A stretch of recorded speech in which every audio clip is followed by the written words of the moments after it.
श्री चैतन्य चरितामृतम् अष्टम परिचय गुण परिपरिहाय पंच पर्यंत गुणाधिक्ये सदिक्क पारिपति रसे शांत दस सख वत्सले गुणुते आकाश गुण जन परपर गुते दुई तीन गणने बारे पंचपति परिपूर्ण कृष्ण प्राप्ति এই প্রেমা হয় এই প্রেমার বস কৃষ্ণ কয়ে ভাগবতে मयि भक्ति भूतानां मृत्तत्व कल्पते दृष्ट्वा यद आसीन मत्स्नेह भवति नां मदापनः।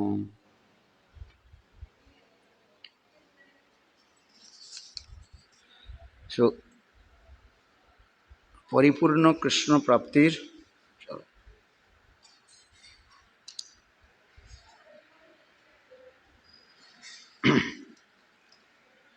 काल हम लोग श्रवण किया था।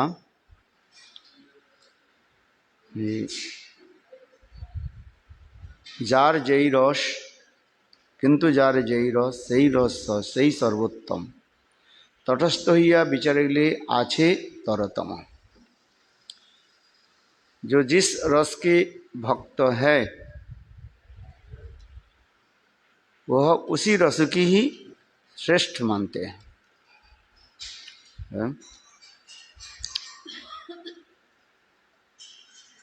जैसे मैंने उदाहरण दिया था किसका, हनुमान। हनुमान कौन से रस के भक्त है? दास रस के भक्त है। तो दास रस के भक्त रामचंद्र की उपासना करते हैं, हनुमान जी। तो हनुमान जी कहते क्या, मेरा इष्टदेव श्रेष्ठ है। श्रीनाथे जानकी नाथे अभेद परमात्मनि तथापि राम कमलोचन मम सर्वस्व जीवन। हनुमान जी कहते हैं श्रीनाथ, श्रीनाथ माने लक्ष्मीपति नारायण, अथवा श्री शब्द का अर्थ होता है सर्वलक्ष्मीमयी श्रीमती राधिका, राधानाथ। राधानाथ कौन है? कृष्ण है।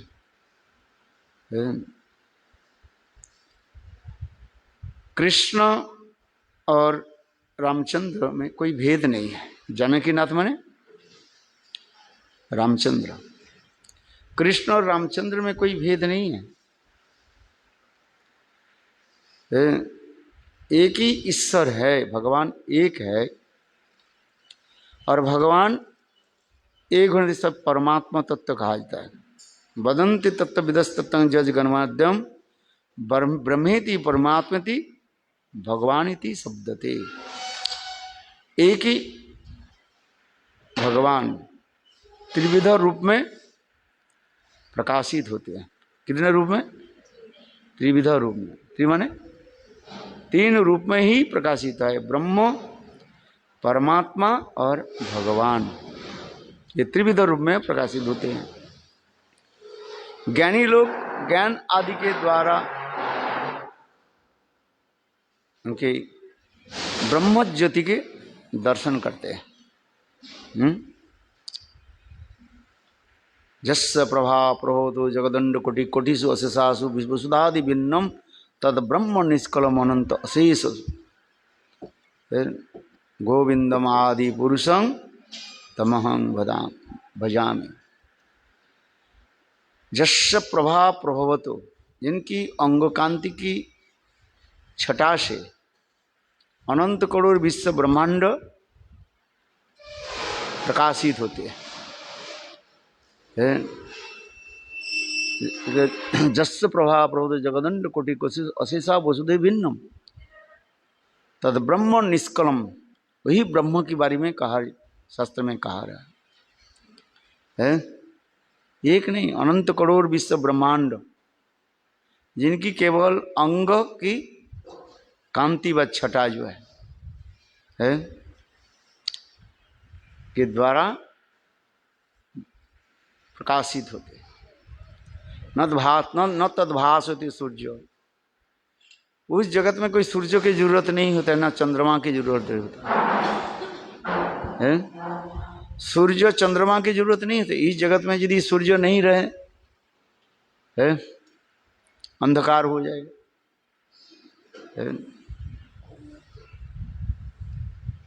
चंद्रमा नहीं रहे तो रात में अंधकार दिखाई पड़े है। किंतु उस जगत में सूर्य चंद्र की जरूरत नहीं होते, केवल भगवान की अंग कांति जो छटा जो है उससे ही वो जगत प्रकाशित होते हैं।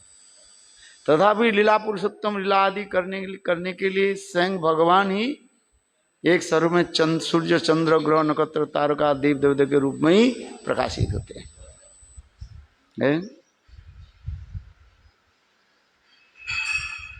लीला, इसलिए उस जगत की लीला ऐसी चलती रहती है जिसकी हम कल्पना नहीं कर सकते। उस जगत किस प्रकार, वो जगत है क्या चीज है। ये इस जगत में बैठ करके जो भी हम देख रहे हैं अभी, और उस जगत में जा देखे तो अब आश्चर्य हो। इसलिए कहा जाता है इस जगत में जो कुछ वो देख रहे हैं, चित जगत की वो क्या है, विकृत प्रतिफलन है, perfect reflection of transcendental world. उस जगत के विकृति प्रतिफलन भी कहते हैं। विकृति प्रतिफलन क्या है? जिस प्रकार क्या बोले, मिरर है, उसके सामने बैठ करके आप भोजन करें है? आप सीधे हाथ में भोजन कर रहे हैं, किंतु आपके छाया क्या दिखाई पड़ेगा? उल्टी हाथ से भोजन कर जैसे है, और पूर्ण रूप से उतने विकृत रूप में दिखाई पड़ा होता है। ठीक उसी प्रकार ये माइक जगत के कहा जाता है चित जगत की विकृत प्रतिफलन कहा जाता है।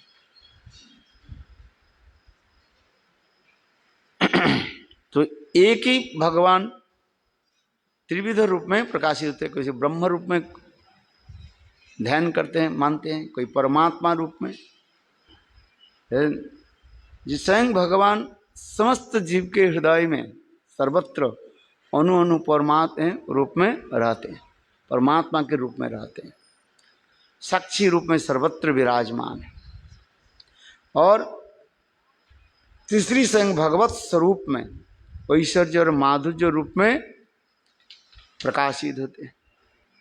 ऐश्वर्य रूप में नारायण आदि के रूप में, चतुर्भुज आदि रूप में प्रकाशित होते हैं।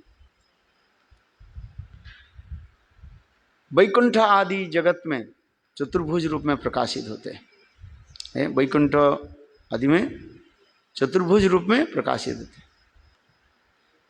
हैं। और गोलोक वृंदावन धाम में स्वयं द्विभुज मुरलीधर श्याम सुंदर रूप में प्रकाशित होते हैं। तो ये समस्त कथा हम लोग श्रवण करते, इसलिए कह रहे हैं ये दासरस के सेवक हनुमान जी है, अपने इष्टदेव की श्रेष्ठ मानते हैं और अपने इष्टदेव में निष्ठा रखते हैं। हनुमान जी रामचंद्र के बिना उनकी अच्छा नहीं लगा है।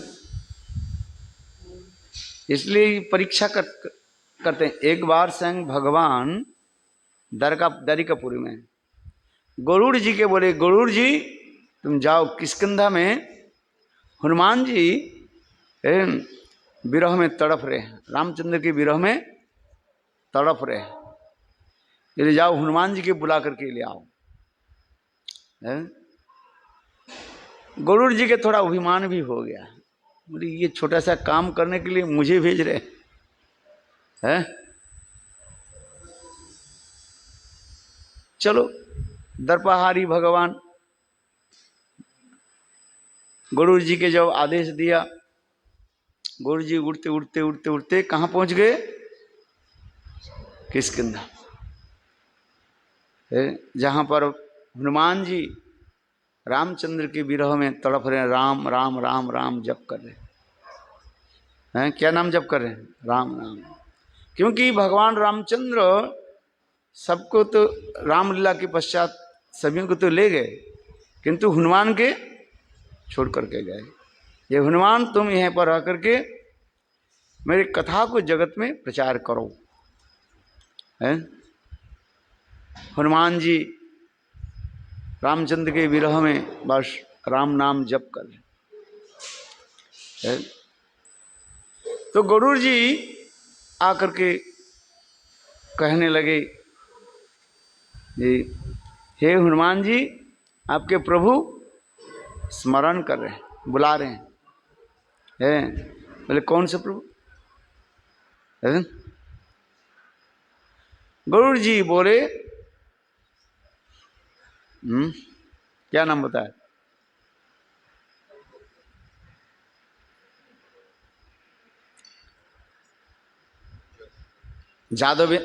राघवेंद्र। क्या बताया? राघवेंद्र, राघव रघुकुल के भगवान। नहीं नहीं मैं जादवेंद्र आपको बुला रहे हैं। क्या बोला? जादवेंद्र, यदुकुल के श्रेष्ठ जादवेंद्र अर्थात कृष्ण। जादवेंद्र आपके स्मरण कर रहे हैं, बुला रहे हैं। हनुमान जी बोले ठीक है, जादवेंद्र कृष्ण जब हमें बुला रहे हैं, ठीक है मैं आता हूँ। थोड़ा मेरा तबीयत ठीक नहीं है कई दिन से, आ रहा हूँ। आता हूँ, आप जाइए, चलिए आता हूँ। तबीयत ठीक नहीं है, 2-1 दिन बाद के चलेंगे, कोई बात नहीं। कितने दिन के बाद? 2-1 दिन के बाद चले। गरुड़ जी आकर के भगवान को समाचार दिया, कृष्ण के हनुमान जी ने कहा उनकी तबीयत ठीक नहीं है, इसलिए 2-1 दिन के बाद आएंगे। क्यों? निमंत्रण जब दिया, आपने जब बुलाया तो आना पड़ेगा, आएंगे वो। देखो भगवान ने पूछा, गुरु तुमने क्या समाचार दिया? निमंत्रण पत्र लिखते हैं ना, क्या लिखा? लिखते हैं ना, कौन निमंत्रण कर रहे हैं? मैंने कृष्ण किसके, आपने क्या बोला ये बात बताओ। गरुड़ जी ने बोले, मैंने उनको बोला जादवेंद्र आपके बुला रहे हैं। जादवेंद्र यदुकुल के जो श्रेष्ठ जादवेंद्र माने कृष्ण। कृष्ण ने कहा तुमने गलत समाचार दे दिया है। हाँ समझे, समाचार क्या आ गया? गलत समाचार दे दिया है। बोले जाकर के बोलो, पुनः जाकर के बोलो, ये तुम्हें क्या, कौन बुला रहे हैं? राघवेंद्र बुला रहे हैं। गुरु जी फिर दुखित हो गया, मेरी साधारण बात सुन के कहाँ, चलो उड़ करके चले। उड़ते उड़ते आकर के बोले, हे हनुमान जी मैं थोड़ा गलत समाचार दे दिया। बोले क्या गलत? मैंने आपके बोला जी जादवेंद्र बुला रहे नहीं, आपके कौन बुला रहे हैं? राघवेंद्र है? इस कथा से राघवेंद्र बने रामचंद्र, रघुकुल के जो श्रेष्ठ जो है राघवेंद्र है, रघुकुल है।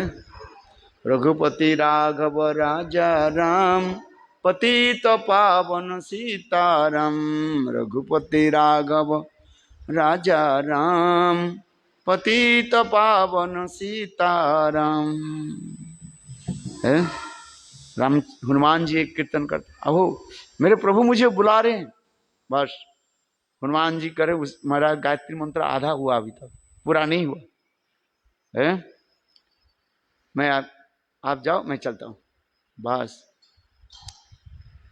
गायत्री मंत्र भी वो रख दिया, बंद कर बोले। प्रभु जब साक्षात जब भगवान बुला रहे हैं, वही तो भगवत स्वरूप है। मंत्र और मंत्र की अधिष्ठात्री देवता में कोई भेद नहीं है। जो मंत्र सही अधिष्ठात्री, इसलिए गुरु जो मंत्र आप जब करते हैं, मंत्र की अधिष्ठात्री देवता में कोई भेद नहीं है। इसलिए विश्वनाथ चक्रवर्ती पाद लिखते हैं, जो गुरु सो मंत्र, जो मंत्र सो गुरु।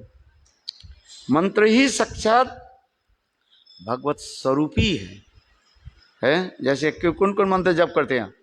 गुरु मंत्र, गुरु गायत्री, कृष्ण है। इसके बाद क्या जप करते हो? गौर मंत्र, गौर गायत्री, और इसके बाद है कृष्ण मंत्र, गोपाल मंत्र, इसके बाद काम गायत्री, फिर पंचतत्व, फिर क्या जप करते हैं? महामंत्र। ये कहते हैं जो मंत्र वही साक्षात मंत्र के अधिष्ठात्री देवता स्वरूप ही है। इन मंत्र नाम मंत्र आदि जप करते करते साक्षात वह इष्टदेव स्फूर्ति होगा, है दर्शन है समझ। तो उसी प्रकार हनुमान जी क्या की छलांग लगाई, अरे मेरे प्रभु मुझे बुला रहे हैं। कौन बुला रहे हैं? राघवेंद्र है।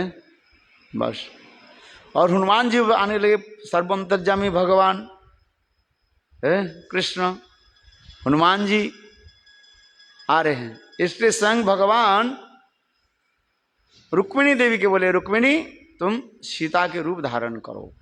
तो रुक्मिणी जी सीता देवी के रूप धारण किया है। आज सत्यभामा, पहले तो सत्यभामा के बोले, सत्यभामा बोले मैं तो ये मेरा दरा नाम है मैं नहीं करूंगी सीता रूप।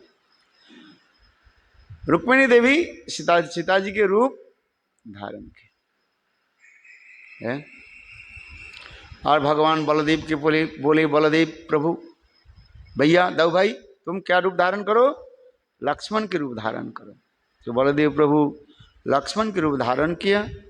और स्वयं भगवान कृष्ण रामचंद्र की तीर धनुष लेकर के राम लक्ष्मण जानकी है, राम लक्ष्मण और जानकी। बस हनुमान जी आकर के प्रणाम करने लगे है। देखो निष्ठा इसमें दिखा रहे। हनुमान जी पहले बोल रहे जादवेंद्र बुला रहे हैं, उस वक्त मैं आता हूँ, तबियत ठीक नहीं है, 2-1 दिन बाद आऊंगा। जब रामचंद्र के नाम सुनते ही क्या की दौड़ करके आ गए है। देखो भगवान के प्रणाम किया हनुमान जी, राम लक्ष्मण और जानकी को प्रणाम किया। बोले प्रभु मुझे बुलाया? बोले हाँ जी।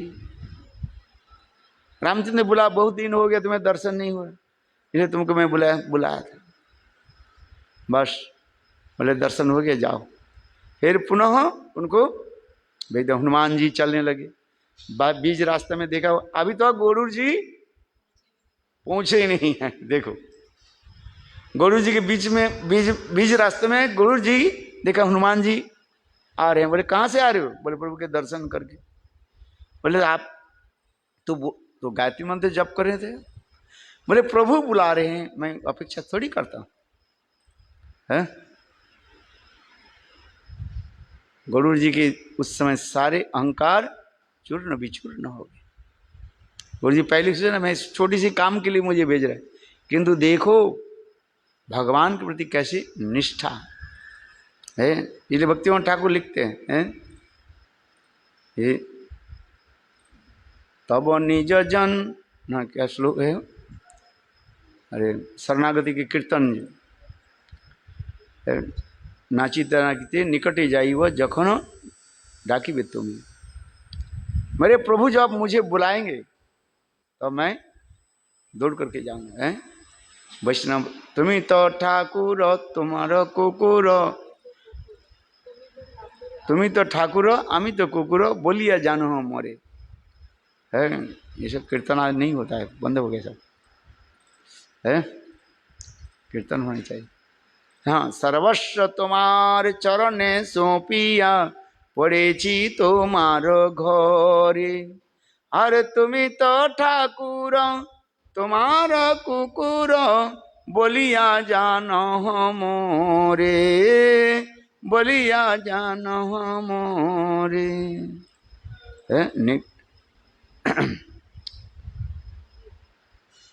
तो उसी प्रकार कार्य है हनुमान जी के ये निष्ठा, रामचंद्र के प्रति प्रगाढ़ निष्ठा दिखा है। इष्ट देव के प्रति कैसे होनी चाहिए? प्रगाढ़ निष्ठा होना चाहिए है।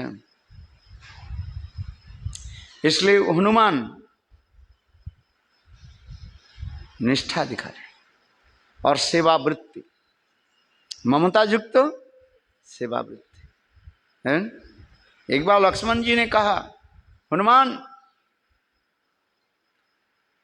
तुम्हें यहाँ पर सेवा करने की जरूरत नहीं, जाओ जंगल में जाओ और फल मूल भोजन करो। हैं हम लोग यहाँ पर रामचंद्र की सेवा करेंगे, प्रभु रामचंद्र की सेवा करेंगे। है रात्रि काल में माँ सीता देवी सेवा करेगी और दिन में है हम तीन भाई सेवा करेंगे। है आज है भरत शत्रुघ्न लक्ष्मण, इसलिए तुम्हारी सेवा नहीं है, सब सेवा सब हम लोग बांट लिया। हनुमान जी दुखित हो गया, सेवा प्राप्ति सेवा नहीं मिली। लक्ष्मण है ना वो पीए है ना, पीए समझते हो, पर्सनल असिस्टेंट, बहुत पावरफुल है। भगवान रामचंद्र के क्या है? पीए है भाई। है जो पीए होते हैं ना उनकी सब कुछ चलता रहता है। कुछ भी कहे टस से मस नहीं होगा। लक्ष्मण तो पीए है पर्सनल असिस्टेंट। वाह हनुमान जी दुखित हो गया, उनकी सेवा ही नहीं। एक दिन दो दिन तीन दिन हो गया, रामचंद्र के निकट भी नहीं आए। रामचंद्र ने पूछा लक्ष्मण अरे हनुमान जी कहाँ हैं? आज 2 दिन हो गया हनुमान जी नहीं आ रहे, क्या बात है? तो लक्ष्मण ने कहा ये भैया हम लोग आपकी सेवा सारे बांट लिया, सेवा बांट लिया, इसलिए हनुमान जी की कोई सेवा नहीं है। दिन में हम 3 भाई सेवा करेंगे और सीता देवी रात में सेवा करेंगे। रामचंद्र के चरण दबाना जो कुछ भी है वो सेवा करें और दिन में हम सेवा करेंगे। हनुमान जी की कोई सेवा नहीं। तो रामचंद्र बोले हनुमान को तो बुलाओ। तो रामचंद्र जब कहने लगे लक्ष्मण हनुमान जी के बुलाए, ये भैया तुम्हें बुला रहे हैं। हनुमान जी रोते रोते आए, भगवान रामचंद्र के चरण पर रोने लगे केवल। रामचंद्र कहने लगे क्या बात है, क्यों रो रहे हो, बताओ तो क्या बात क्या भाई, ये तो सुनाओ। रे प्रभु मुझे सेवा नहीं दिया, आपके पीए जो है पर्सनल असिस्टेंट लक्ष्मण, मुझे कोई सेवा नहीं दिया। आपके सेवा बिना मैं कैसे जी सकता हूँ। भगवान रामचंद्र के चरण पकड़ के रोने लगे। बस भगवान रामचंद्र कहने लगे लक्ष्मण देखो हनुमान की कुछ सेवा दिया करो। हनुमान हमारे अत्यंत प्रिय सेवक भी है। तब लक्ष्मण कहने लगे अच्छा हनुमान तुमको एक सेवा देता हूँ। क्या सेवा है? जब दिन में जब भगवान रामचंद्र विश्राम करेंगे ना, सो जाएंगे, हैं, वहीं पर बैठो और क्या करो। जब वो जम्भाई लेंगे ना, है, और जम्भाई लेते ना, उस समय क्या करो, बस चुटकी बजा दो, बस। लोग कहा होता है उसमें सारे बाधाएं दूर हो जाते हैं, इतना ही तुम्हारी काम है। हनुमान जी बोले देखो, something is better than nothing, है कि नहीं? हम लोग कहते हैं ना, कोरोना के समय तो सब फैक्ट्री बंद हो गया, ऑफिस भी बंद हो गया, लोग भी सब घर में बैठा हुआ है? लॉकडाउन हो गया ना, लॉकडाउन हो गया, चारी तरफ पुलिस गार्ड दे रहे हैं, कोई बाजार में जाए उसको भी पिटाई होता रहता है। देखा कि नहीं देखा यूट्यूब में? है, बिना कारण से परमिशन में जा नहीं सकते, सारे दुकान बंद, फल की दुकान कहीं भी थोड़ी सी खोला, बाजार में गए, पुलिस भी उसको डंडा में पिटाई करते है। मोतरा में हम छत पर उठ करके देखते रहते हैं, आज में। हाँ भाई, आपकी कोई जरूरत है तो आप फोन करो और वही पुलिस, उसी लोग आकर के आपके घर में दे जाएंगे। आप घर से बाहर नहीं जा सकते, कुछ नहीं कर सकते, हैं? कोरोना के समय देखा कि नहीं देखा? 1.5-2 महीने तो बिल्कुल इतने टाइट कर दिया था, है, घर से बाहर नहीं जाना, मंदिर में कोई व्यक्ति आते ही नहीं है, क्योंकि हमारे केशव जी गोड़े मोड़ में हर रोज खुला रखा, थोड़ा थोड़ा लोग आने लगे, है? पीछे दरवाजा से मंगल आरती में सामने के दरवाजा, लेकिन वहीं पर सामने पुलिस बस बैठा रहता है ना, वो विकास मार्केट जी, इसलिए हमारे भक्त लोग क्या मंगल आरती में कैसे आते हैं, पीछे दरवाजा खोल देते, कुछ लोग आते थे, है? तो मेरे कहने की तात्पर्य यह है, बोले कुछ तो नहीं मिला, कम से कम कुछ तो सेवा तो मिला है, कम से कम प्रभु जी के सामने बैठ करके, है, प्रभु जी के मुखारविंद दर्शन हो और चुटकी बजा देते, एक तो छोटा सा सर्विस मिल गया, है?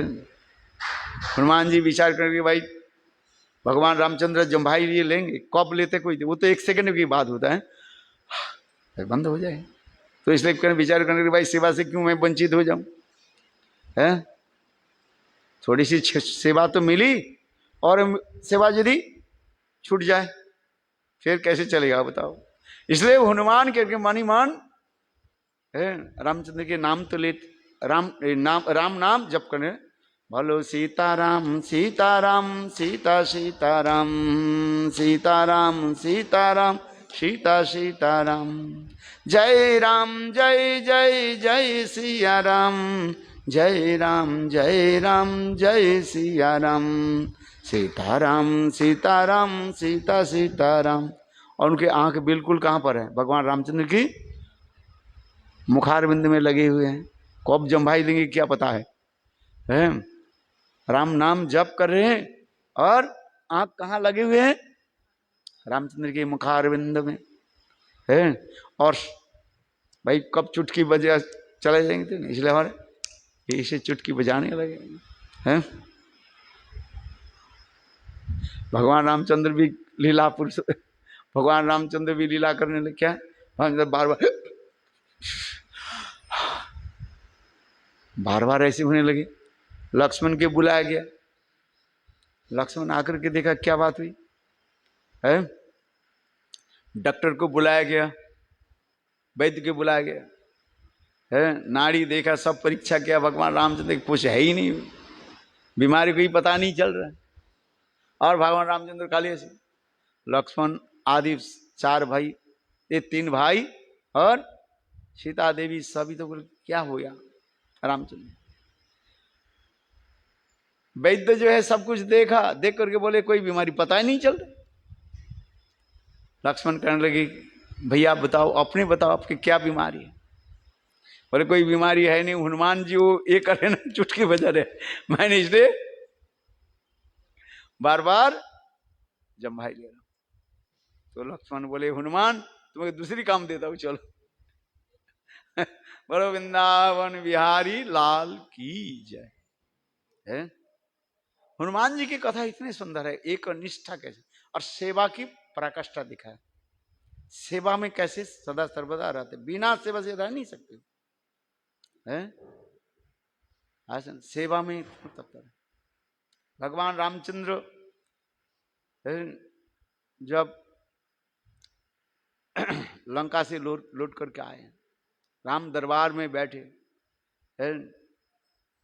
रामचंद्र लक्ष्मण सीता देवी भरत शत्रुघ्न विभीषण आदि समस्त भक्त लोग विराजमान है। रामचंद्र सिंहासन पर बैठे, हनुमान जी बैठे है। तो भगवान रामचंद्र सभी की क्या की बोले सबको मैं सेवा कार्य पद दे देता हूं, सबकी सेवा के भार दे देता हूं, सबके एक एक सेवा की भार देता हूं। भार समझते हो, दायित्व, ड्यूटी एंड रिस्पॉन्सिबिलिटी देता हूं, सबके एक एक दे दिया है। हनुमान जी कह रहे प्रभु मुझे एक पद नहीं चाहिए, मुझे 2 पद चाहिए।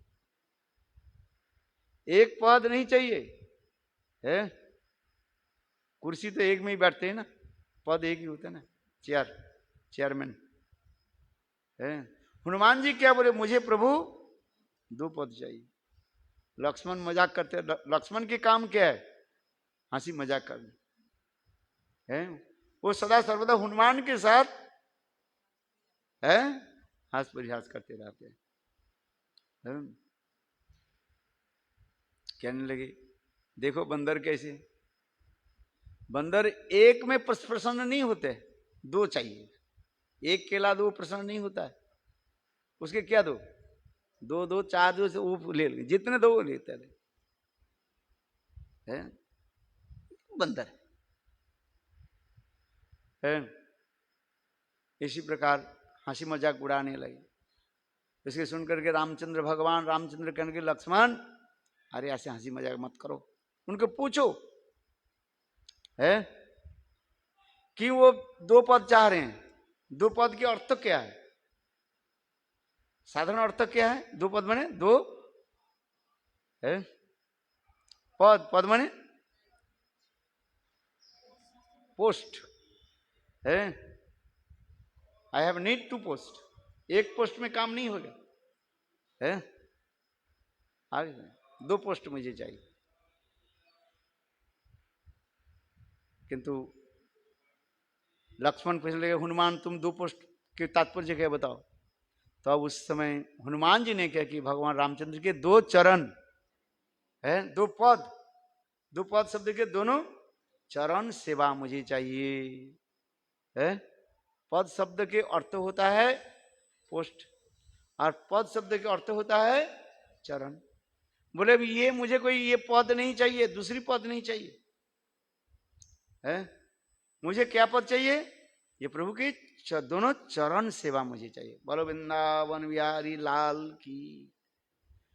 हनुमान जी में की निष्ठा दिखाते है। गुरुदेव सुनाते थे एक बार मां जानकी देवी सीता देवी अपने गले के हार जो है, बहुत कीमती हार जो है हनुमान जी को दे दिया है। हनुमान जी क्या कि उसको काट काट करके फेंक दिया, रख दिया। लक्ष्मण मजाक करने लगे, हंसी मजाक करने लगे, देखो बंदर है बंदर क्या जाने अदरक के स्वाद है। अदरक है ना, कहाँ अदरक लाए, ये है अदरक रखा है। इसलिए कहा बात है बंदर क्या जाने, बंदर के अदरक दो खाएगी नहीं, ऐसे काट करके फेंक दे, क्या लग रहा है। किंतु अदरक जो है ये बहुत लाभदायक है? हर रोज थोड़ी सी अदरक नमक और अथवा क्या बोले शहद में मिला करके लो, देखो गला ठीक रहेगा, शरीर में बल भी आएगा, ताकत भी आएगा। ये बहुत कुछ इसमें वर्णन है? आयुर्वेद शास्त्र में अदरक की बहुत महिमा दिखा गया। किंतु देखो बंदर क्या है, अदरक की कुछ नहीं जानते हैं। रसी बनाते ना, अदरक लाते कि नहीं लाते हैं? अदरक की जरूरत होता है। अदरक, बिना अदरक से सब्जी बनाओ टेस्ट नहीं होता है। थोड़ा अदरक के पीस करके देने से अच्छा है। अदरक के रस दे दो, बहुत अच्छा है। अदरक है घर में और हनुमान इसलिए लक्ष्मण करें है, बंदर क्या जाने अदरक के साथ। अरे इतने मूल्यवान, बहुत कीमती हार सीता देवी के हार उनको दिया, वो क्या करे, गले में नहीं पहन करके काट करके फेंका। हंस लक्ष्मण इसी प्रकार हंसी मजाक करने लगे। और देखिए रामचंद्र बोले उसके पूछो तो क्यों वो काट करके और फेंका। लक्ष्मण कहने लगे हनुमान तुम्हें बताओ, तुम काट कर क्यों फेंक दे। तो हनुमान कह रहे हैं मैं इसमें देख रहा हूं मेरा प्रभु कहाँ है? जिसमें मेरा प्रभु नहीं है मैं उसको ग्रहण नहीं करता है। अरे तो तुम्हारे हृदय में भगवान है क्या? लक्ष्मण कहने लगे तुम्हारे अंदर में इसमें अब भगवान है रामचंद्र है। हनुमान जी रोने लगे, यदि राम सीता नहीं हो तो मैं इस शरीर को फाड़ देता हूं। हनुमान जी क्या की, अपने बक्षस्थल के ऐसे फाड़ चिर करके फाड़ने लगे। और देखे क्या देखा, राम सीता जैसे साक्षात में हो और बैठे हुए उनके अंतर उनके हृदय में भी देखा थे ना, चित्र पर देखा ना है। देखो ये लीला प्रस्तुत कर दिखाते हैं। ये हनुमान जी अपने इष्ट देव में कैसे निष्ठा आदि रखते हैं। बहुत कथाएं हनुमान जी की, अनेकों कथाएं हनुमान जी की सेवा की कथा कोई वर्णन नहीं कर सकते। जगन्नाथपुरी में जाते हैं वहां पर एक हनुमान है, क्या कहें हनुमान कहा जाता है, बेड़ी हनुमान है। जगन्नाथ जी ने कहा है कृष्ण का यहीं पर रहो है, ये समुद्र आकर के लंड भंड कर देता है, तचनच कर देता है, यहीं पर रहो, गदा लेकर के बैठो है। हनुमान क्या करते, थोड़ा समय बैठे और भग जाते है।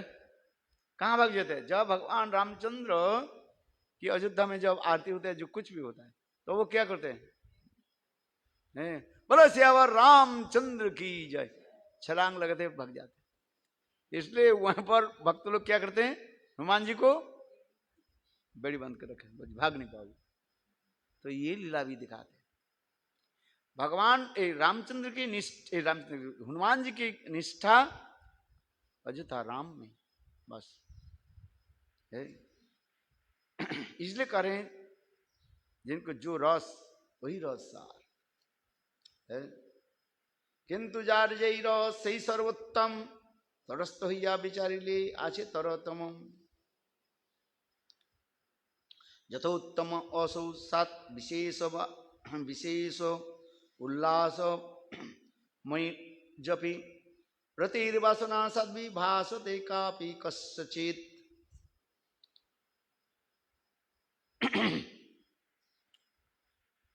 शास्त्र में ऐसे लिखा गया जिसके जो रस होता है उस रस में श्रेष्ठ मानते। ये कोई जड़ रस नहीं है, वो रस क्या है, अपराकृत रस कहा जाता है। इसलिए कहते हैं समस्त जितने भी की रस है, शांत दास सख वात्सल्य और माधुर्य, समस्त रस किसमें समाहित है, माधुर्य रस में। इस समस्त काल में आलोचना किया था, कई दिन से आलोचना करते जा रहे, बता दिया। शांत में निष्ठा, दास्य में सेवावृत्ति, सख में सख भाव, वात्सल्य में स्नेह है, और ये चारों जो है माधुर्य रस में ही समाहित है। माधुर्य रस में प्रिय प्रियतम के रूप में ही सेवावृत्ति रहता है, एक सौख्या एक प्रज्ञत्व भाव में।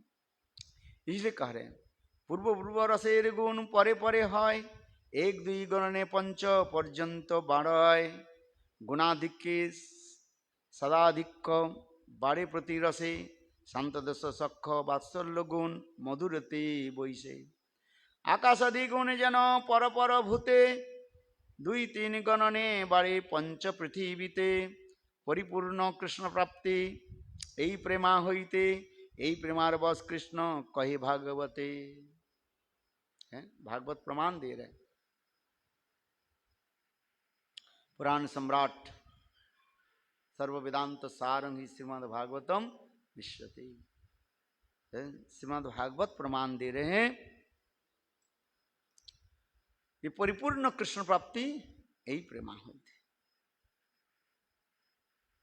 कौन सा प्रेम के द्वारा भगवान वशीभूत होते हैं? कांत प्रेम के द्वारा है। दास प्रेम के द्वारा भगवान पूर्ण वशीभूत नहीं होते। यह तो सख प्रेम के द्वारा भी नहीं है सामान्य रूप में है। यह तो कि वात्सल्य प्रेम के द्वारा ही भगवान परिपूर्ण वशीभूत नहीं होते। माँ जसोदा गोविंद की तो बांध लिया था, बांध दिया है, किंतु फिर खोल दिया है। किंतु कांत प्रेम गोपी प्रेम के द्वारा स्वयं भगवान वशीभूत हो जाते। ये सब कथा भी हम कल आलोचना भी किया है। इसलिए परिपूर्ण कृष्ण प्राप्ति यही प्रेमा हुई थी। यही प्रेमार बस कृष्ण कहे भागवते। भागवत में वर्णन किया गया है। मयि भक्ति भूतानां अमृतत्व कल्पते दृष्ट्वा जदासीन मत स्नेहो भवती नांग मदापन। स्वयं भगवान गोपियों की सांत्वना देते हुए ये शब्द कहने लगे।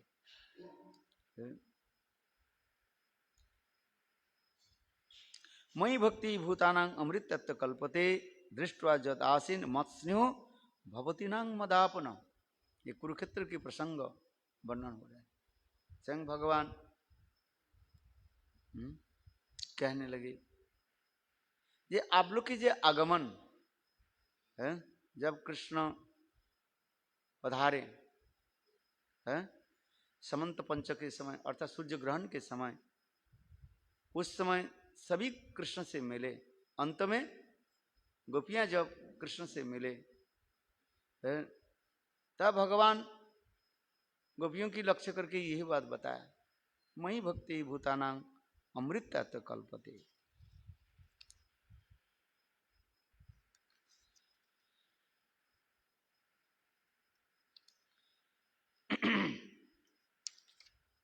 लीला चौथ परिच्छेद थोड़ा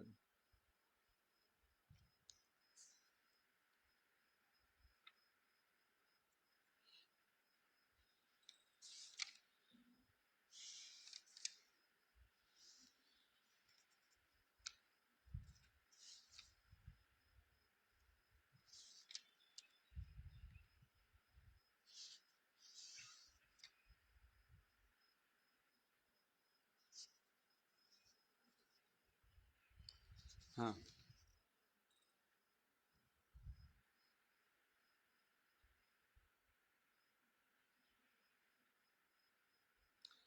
स्वयं भगवान कहने लगे, हे गोपियों, मेरे प्रति जो आप लोग की स्नेह ममता प्रीति जो है ये अमृत स्वरूप है?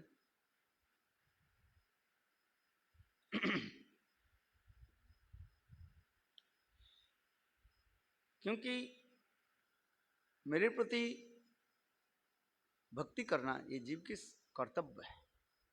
भगवान यहाँ पर कहने लगे मैं भगवान हूं, समस्त जीवों की प्रेम प्रति कहां पर चले जाते हैं भगवान में है? आप सबसे किसको प्यार करते हो? भगवान है, क्योंकि इस शरीर में भगवान विराजमान है। जो कुछ भी कहें अंत में जाकर के सभी भगवान के प्रेम प्रति करते। कौन भगवान के प्रति नहीं करते है? इस शरीर को हम कब तक स्नेह प्रति करते रहते? इस शरीर में जब आत्मा है और इस शरीर से आत्मा निकल जाती है, इस शरीर कोई मूल्य रहता नहीं है? आत्मा है और इस शरीर के प्रति हम इतने ममता रखते हैं, आत्मा निकाल जाते हैं, मृत शरीर घोषित होता है। अपने माता पिता भाई बंधु स्त्री पुत्र परिवार के जो आदर करते हैं, किस लिए? उसमें भगवान विराजमान है? बेटा कह के पुकारे हैं, उसके स्नेह करें, कितना प्रीति करते रहते। और उस शरीर से जब आत्मा निकाल जाती है, कौन उसके पूछते? उसके स्पर्श भी नहीं करते है? करते नहीं करते। तब कहते इसके जल्दी जल्दी बाहर निकाल दो, है, दाह संस्कार कर दो, है, 26 घंटे के अंदर में सब समाप्त है कि? जिस शरीर का हम इतने आदर स्नेह आदि करते रहते हैं, किंतु जब इस शरीर से आत्मा चली जाती है और उस शरीर के हम उतने महत्व नहीं। क्यों? इसमें भगवान विराजमान है? इसलिए महाप्रभु ने कहा जीवे सम्मान दिवे जानी कृष्ण अधिष्ठान। कृष्ण विराजमान है, भगवान विराजमान इस शरीर, किंतु दिखाई नहीं पड़ता है, उसके बारे में अनुभव नहीं है, है? अनुभव है? अनुभव नहीं है। वास्तविक सत्य है। और जीव संसार में माया में मोहित होकर के और घूमते जा रहे, माया मोह में पड़ जाते। माया मोह किसमें? शरीर में ही माया मोह हम रखते हैं। ये शरीर ही सर्वस्व मानते हैं, किंतु शरीर में जो शरीरी जो है आत्मा परमात्मा भगवान जो है, उसके बारे में हम सोचते नहीं। इसलिए भगवान कह रहे हैं मेरे प्रति भक्ति ही जीव के जो है परम अमृत स्वरूप है। अमृतस्य पुत्रा, अमृतमय भगवान के हम लोग सब संतान है, पुत्र करना है?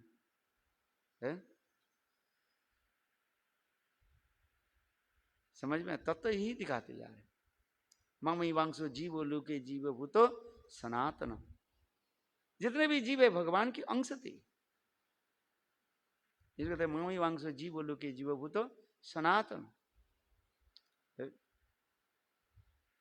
इसलिए मेरे प्रति भगवान कर रहे हैं, मेरे प्रति भक्ति करना सबके ही परम कर्तव्य है। किंतु भगवान गोपियों की कहने लगी देखो मेरे प्रति आप लोग की जो स्नेह प्रीति जो है यह स्नेह प्रीति के लक्षण क्या है? आप लोग मेरे साथ मिलने के लिए आए, जिसके प्रति हमें स्नेह ममता प्रीति रहते उसके लिए हम तड़पते रहते हैं, है कि नहीं? जिसके प्रति स्नेह प्रीति नहीं है उसके लिए हम तड़पते रहते नहीं है? आपके बेटा बीमार हो जाए, दूर देश में रहे, आप क्या करोगे? है?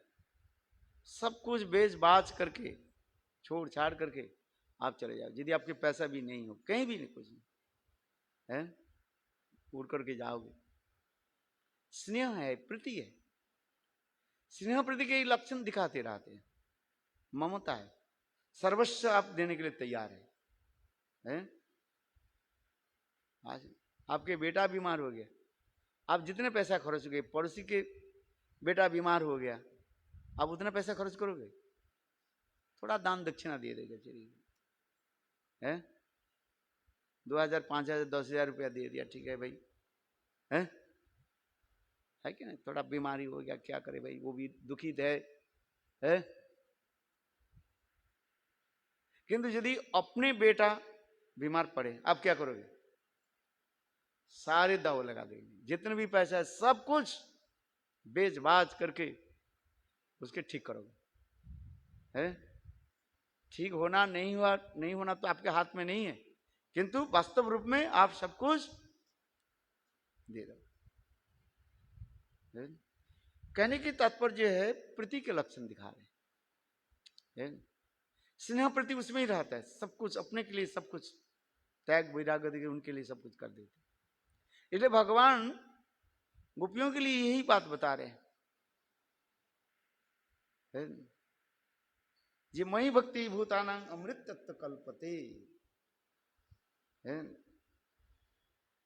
दृष्टवा जदासीन मत्स्नेह भवती नांग मदापन। भगवान ने ये एक शब्द यहां पर कहा गया, मदापन शब्द है कहा। मदापन आप लोग मेरे प्रति इतने स्नेह प्रति रखते हैं, मध्यत्व भाव रख रहे हैं। एक दूसरी भाव होता है तद्यत्व भाव और एक होता है मध्यत्व भाव। भगवान दीनहीन होकर कहने लगे मेरे प्रति इतने आप लोग स्नेह प्रति रखते हैं, इसलिए मध्यत्व भाव दिखा रहे, इसलिए आप लोग आए हैं। इस संसार में कौन किसके लिए जाते हैं, कौन किसके लिए क्या करते हैं? जिसके प्रति जितना स्नेह ममता प्रति होते हैं उसके लिए उतना ही वो तड़पते रहते हैं, सर्वस्व त्याग देने के तैयार होते हैं।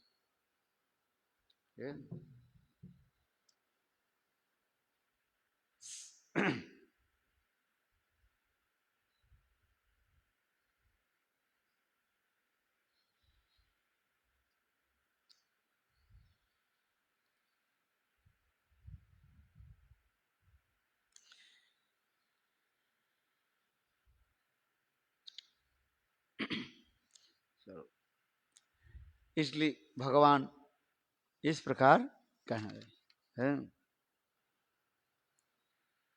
कृष्णेर प्रतिज्ञा दृढ़ सर्व काले आछे, जे जईछे भजे कृष्ण तारे भईछे जईछे। भगवान गीता में क्या प्रतिज्ञा की? जे जथा मांग प्रपद्यन्ते तंग तथैव भजाम्यहम्। जो जितने परिमाण मेरे प्रति श्रद्धा रखते हैं, सेवा आदि करते हैं, मैं उनके प्रति उतना ही भाव रखता हूं। जे जथा मांग प्रपद्यन्ते तंग तथैव भजाम्यहम्। है बैलेंस होता है ना।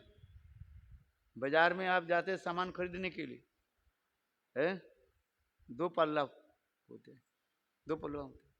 एक पर तराजू है, एक तरफ क्या रखते हैं वजन रखते हैं, दूसरी तरफ वस्तु रखते हैं। आजकल तो इलेक्ट्रॉनिक हो गया, एक ही देखा होता है। कहने से धीरे धीरे लोग को भी तराजू क्या है वो भी पता नहीं चलेगा, है धीरे धीरे जो आ रहे ना। अभी तो उठाते नहीं, वो ढाइकल वाला क्या बोले, ढकल वाला उठाते ना, क्या बोले वो। अभी आज तो सब जगह इलेक्ट्रॉनिक हो गया है, वो सामान रखो बस। इसलिए धीरे धीरे तराजू क्या है, इसको भी बोलने के लिए मूड मारना पड़ेगा।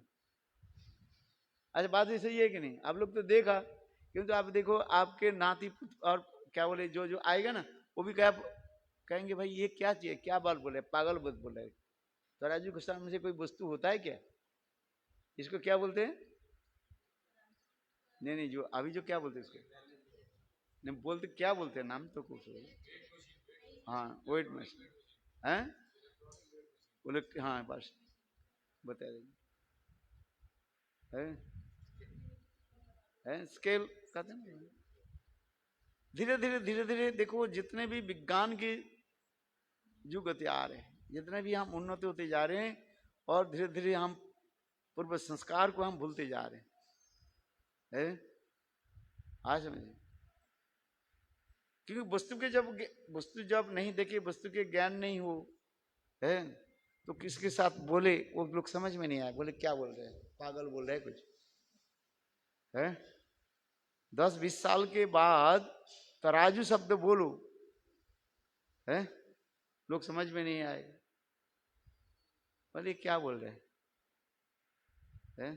तराजू नाम से कोई वस्तु थोड़ी होता है, हम मुझे कहते हैं ना, है दोनों क्या बोलते हैं उसको, वेट है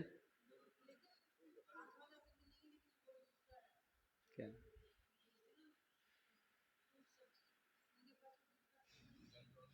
वो वही तो तराजू होते ना, दोनों तरफ, इस तरफ एक, इस तरफ जो है वो वेट रखते हैं, 100 ग्राम 50 ग्राम है, 1 किलो, वो इधर पर देते हैं और इस तरफ सामान देते हैं, आलू खरीदते, वो भी अभी धीरे धीरे धीरे धीरे वो भी बदलते जा रहे हैं। 5 साल 10 साल के बाद बिल्कुल आपको दिखाई भी नहीं पड़ेगा, अभी तो थोड़ा बहुत दिखाई पड़ता रहता है, बड़े बड़े शहर में तो दिखाई पड़ते रहता है, ये बड़े बड़े शहर में तो बिल्कुल दिखाई नहीं पड़ता है, गांव की तरफ दिखाई पड़ता है, वो भी धीरे धीरे समाप्त हो जाए। तो लोगों की क्या समझाओगे बताओ, है आज मुझे न्यायालय में वो तो केवल लिखा है, न्यायालय में फोटो लगी हुई है आज समझ में न्याय होता है बस। लोग भी सोच ये क्या है, कोई पागल है क्या, ये क्या लगा है ये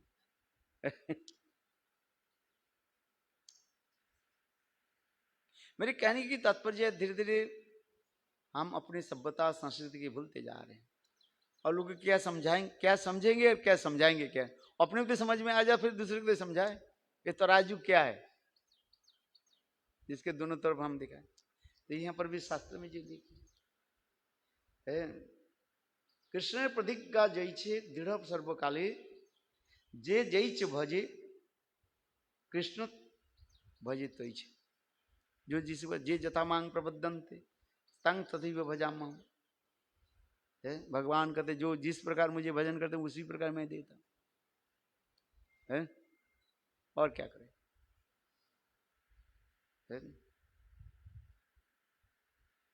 अभी हम क्या करते, जितने पैसा उतना ही खेल है, ज्यादा पैसा थोड़ी, जितने पैसा दिया उतना ही आपके सामान मिलेगा, यही कहेंगे और क्या, जितने पैसा उतना ही खेल, ज्यादा थोड़ी दिखाएंगे है। 100 रुपया दिखा, 100 रुपया के खेल आ जाएगा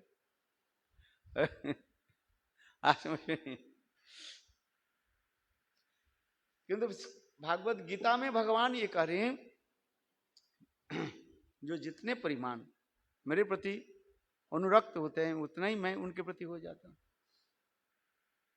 जे जथामांग प्रपद्यन्ते, जितने परिमाण उतना ही, उससे अधिक नहीं है। अर्थात जो मेरे प्रति जितना ही प्रेम करते हैं मैं उतना ही उनके प्रति प्रेम करता हूं। 10 रुपये 10 आना होता है ना, 10 आना 6 आना, 10 आना 6 आना जानते हो नहीं, आना भी सब भूल गया धीरे धीरे, आपको पता ही नहीं आना क्या है। 1 आना मैंने 6 पैसा होता था उसमें है। हाँ, धीरे धीरे ये भी लोगों के समझाने के लिए कितने मूड मारना पड़ेगा है। हम लोग यहाँ पर होकर के इतने मूड मारते हैं तो विदेश में एक शब्द के बोलने के लिए कितना बोलना पड़ता है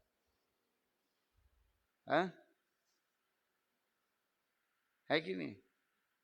हम देखा बंगला ग्रंथ है इतना छोटा होता है, उसी बंगला ग्रंथ की हिंदी में लिखते हैं उससे बड़ा होता है, और फिर इंग्लिश में इतना।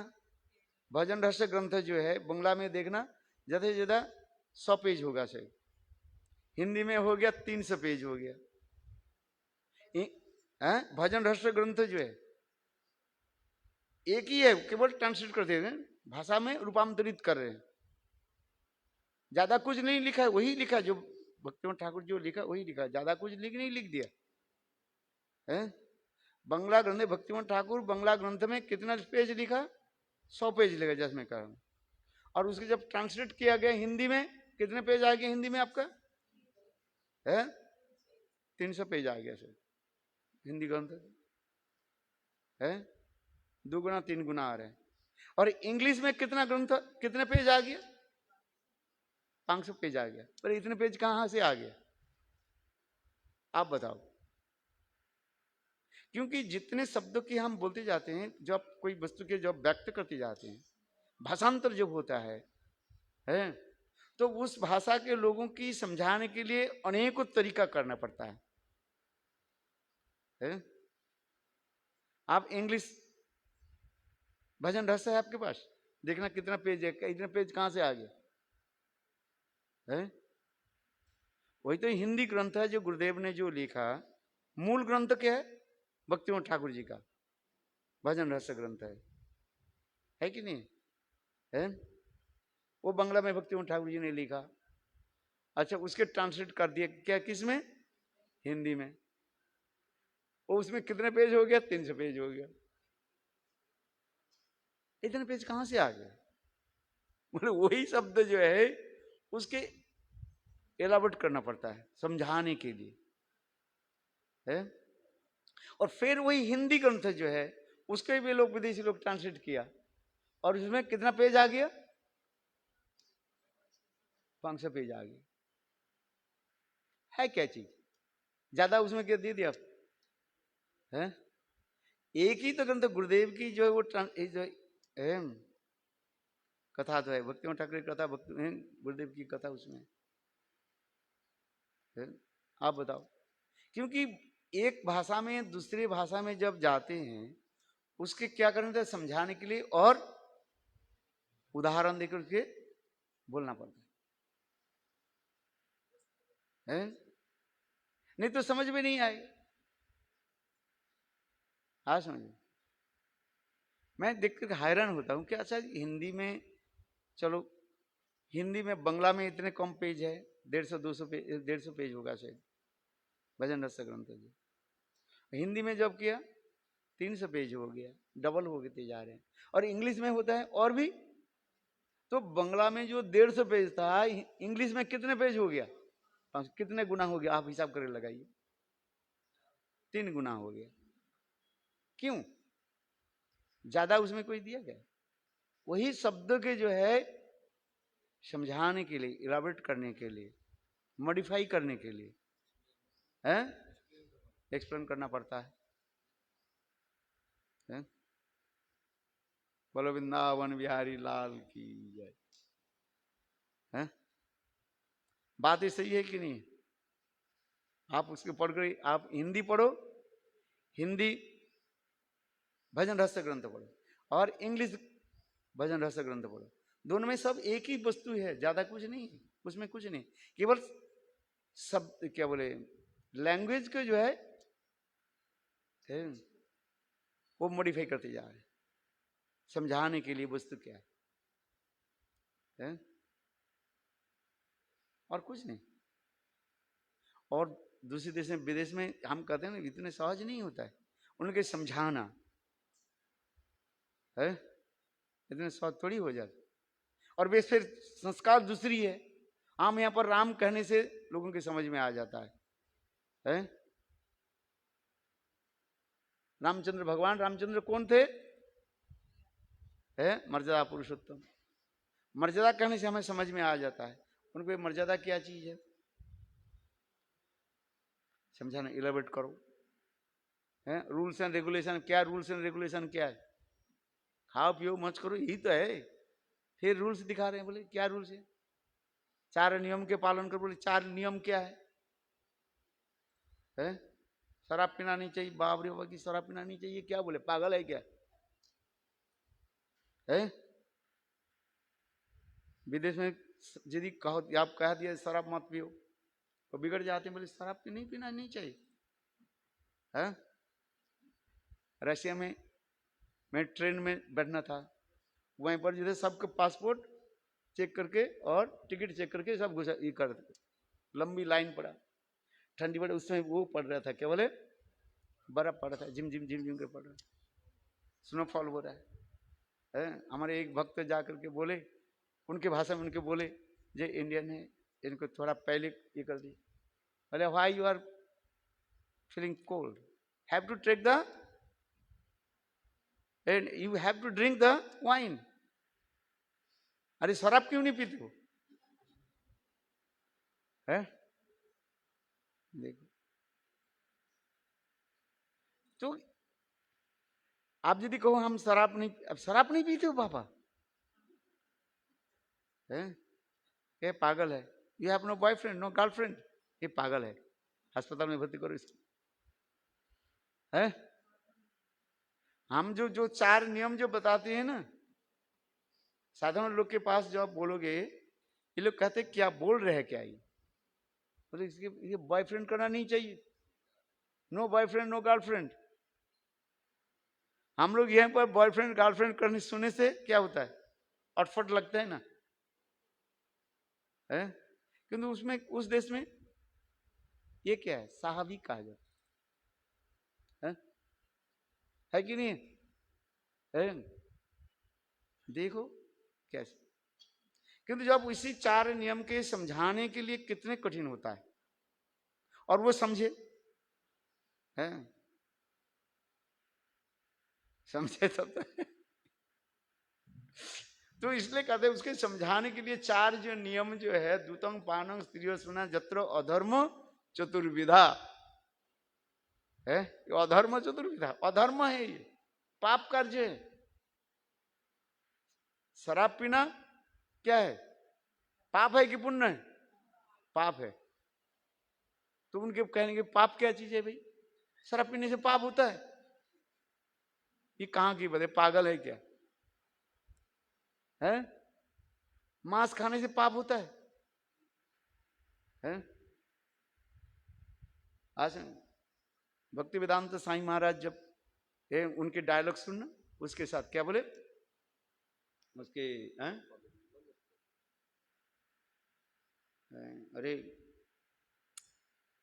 चर्च के जो ये होता क्या है, हाँ पृष्ठ जो है इतने के लिए आप लोग ये क्या बता रहे हैं? गाय के मांस खाना नहीं चाहिए, ये कोई होता है क्या? उनके सुनना कैसे बोले गाय के मांस खाने से क्या है, गोहत्तन से क्या होता है, क्यों नहीं खाते, खाना चाहिए है? इतने सहज नहीं होता है, समझाओ है? गाय हमारी माता है, बैल मेरा पिता है, शास्त्र में लिखा है, बुलाना पड़ता है। गाय दूध देती है, दूध से हमारे शरीर पुष्ट होता है? गौ माता, हम गौ माता मानते हैं। विधर्मी लोग गाय के मांस खाते, जैसे बोले मुसलमान बोले गाय काटो, है? गाय हमारे माता है, बोले गाय तुम्हारे माता कैसे होगी? है चैतन्य महाप्रभु जब काजी से मिले, है महाप्रभु उनके समझाया, तुम्हारे शास्त्र में लिखा है, सब समझ, गो हत्या होनी नहीं चाहिए, है? केवल हिंदू धर्म नहीं है, प्राणी हत्या के निषेध कहा गया है। तो इसको समझाने के लिए कितने कठिन होता है। फिर कहते हैं तुम लोग शाकाहारी हो, पेड़ पौधे में प्राण है कि नहीं है, है? तो उसको क्यों खाते हो? आलू उबालते हो, आलू में प्राण है कि नहीं है? तो तुम तो हत्या करते हो, प्राणी हत्या करते हो, है? हम गो हत्या करते हैं, तुम माना कर रहे हो, है? और तुम पेड़ के काटते हो कि नहीं काटते, है? आप बताओ, है? एकादशी है ना आज, है? क्या करते हो, आलू के उबालोगे नहीं उबालोगे, आप बताओ पहले, है? मैश पोटैटो बनाते हो, है? आलू में प्राण है कि नहीं है, है? अभी आलू रख दो, 2-4 दिन के बाद उसमें कला आ जाता है, ये आ जाता है, स्प्राउट, तो उसमें प्राण है? तो तुम लोग भी तो प्राणी हत्या करते हो, तुम्हारे वेद शास्त्र में लिखा है? प्राणी हत्या महापाप, तुम प्राणी हत्या क्यों कर रहे हो? हम गाय काटने से तुम्हारे कष्ट होता है, और तुम लोग आलू के जो है काटते हो, प्राणी को काटते हो, तुम्हें कष्ट नहीं होता? भाई जुक्ति और व्यक्ति दिखाते तो उसके समझाओ, किसको सात्विक आहार कहते हैं, किसके तामसिक आहार करते हैं, किसके राजसिक आहार करते हैं। इसलिए गीता में भगवान इसके वर्णन करते जा रहे हैं, गीता के द्वारा उसको समझना पड़ेगा, है? भाई जिसके पास जाओगे उसके समझाना बहुत कठिन होता है, और धीरे धीरे जो जितने विद्वान होते हैं ना उतना ही वो मूर्ख होता है, वो तर्क करेगा, नास्तिक बनते जाते हैं। नास्तिक बिल्कुल, जो जितने लिखे पढ़े होते हैं ना वो उतना ही नास्तिक हो जाता है। अरे भगवान भगवान कहाँ है, कहाँ भगवान है? यहां तक भी कुछ लोग ऐसे कहते हैं राम की बात हो, राम तो बेकार आदमी है, रावण श्रेष्ठ है। रावण कितना बलवान है? रावण रामचंद्र क्या की है? अपने पत्नी की रक्षा कर नहीं पाए है? आज वही लोग उदाहरण देंगे, वही हम जो रामायण है ना उसी से उदाहरण देकर के कहेंगे रावण श्रेष्ठ है, रावण के पक्ष ले लेते हैं। आज देखो तो ऐसे लोगों की समझाना पड़ता है? तो उसके समझाने के लिए तरीका होता है, उदाहरण देना पड़ता है। बोले सात्विक भोजन किसको कहते हैं, राजसिक भोजन किसको कहते हैं, तामसिक भोजन किसको कहते हैं, कौन सा भोजन करना चाहिए, कौन सा भोजन नहीं करना चाहिए है? गीता भागवत शास्त्र से प्रमाण देना पड़ता है? आज एकादशी है, आप प्राणी हत्या मत करो। तो आलू में प्राण है कि नहीं है? आलू क्यों खाते हो आप बताओ पहले? सात्विक भोजन क्यों है? इसलिए भागवत गीता आदि के प्रमाण देना पड़ता है? कौन सा भोजन करना है, कौन सा भोजन नहीं करना है शास्त्र में। आहार शुद्धि चित्त शुद्धि, चित्त शुद्धि ध्रुवान स्मृतु, स्मृति लब्धे ब्रह्म। आहार शुद्ध सात्विक आहार भोजन करना चाहिए। सात्विक भोजन करने पर सात्विक बुद्धि आएगा, तामसिक भोजन करो तामसिक बुद्धि आएगा। जैसे जैसे हम भोजन करते हैं उसी प्रकार हमारे बुद्धि होता है? किंतु जितने शिक्षित समाज है वो मानने के लिए तैयार नहीं है। बोले एक नहीं खाना नहीं। अरे अंडा नहीं खाते हो आप लोग, ये क्यों है? ये खाना चाहिए, शरीर में बल होना चाहिए। बोलेंगे नहीं बोलेंगे है? विदेश की बात छोड़ दीजिए, पाश्चात्य देश कहते हैं, हमारे इंडिया में के लोग भी कहते हैं, डॉक्टर भी कहते हैं खाओ कर तुम्हारे शरीर में कमजोरी हो गया, रक्त कम हो गया है? ये खा लो लहसुन, क्या बोले, हाँ लहसुन प्याज खाते नहीं। यहाँ तो भी हम लोग वो काले लेकर के आया था, क्या जूस लेकर के आया था, उसमें क्या था, गाजर था ना, गाजर है, कैरेट, वो लिए ना। बोले हम नहीं खाते, नहीं ले जाओ। अरे क्यों? ये तो अच्छा है, इससे शरीर ताकत होता है? ऐसे नहीं। हाँ समझे? बोले गाजर खाना नहीं चाहिए है? बोले नहीं गाजर खाना चाहिए। गाजर में क्या दोष है कि ये तो सात्विक है गाजर का। हम लोग गाजर नहीं लेते हैं, क्योंकि हम लोग मूली ले लेते हैं। बोले तुम मूली तो खाते हो, मूली समझते हो, हराड़ी खाते हो। और गाजर में क्या है, गाजर और मूली में तो एक ही है? केवल तो रंग की फर्क है? वो लाल है, ये सफेद है, इतना ही तो है। लेकिन हम इस देश में रह के, इंडिया में रह करके हमें पता भी नहीं है गाजर क्यों नहीं खाते, क्यों नहीं है। लोग ये समझाने पर पड़ता है गाजर क्या चीज है, क्यों खाना नहीं चाहिए है? अभी तक भी हम लोग के भी क्या बोलते हैं, हाँ आपकी भी पता नहीं, बहुत लोग की पता नहीं है गाजर की उत्पत्ति कहां से हुई, गाजर क्यों खाना नहीं चाहिए।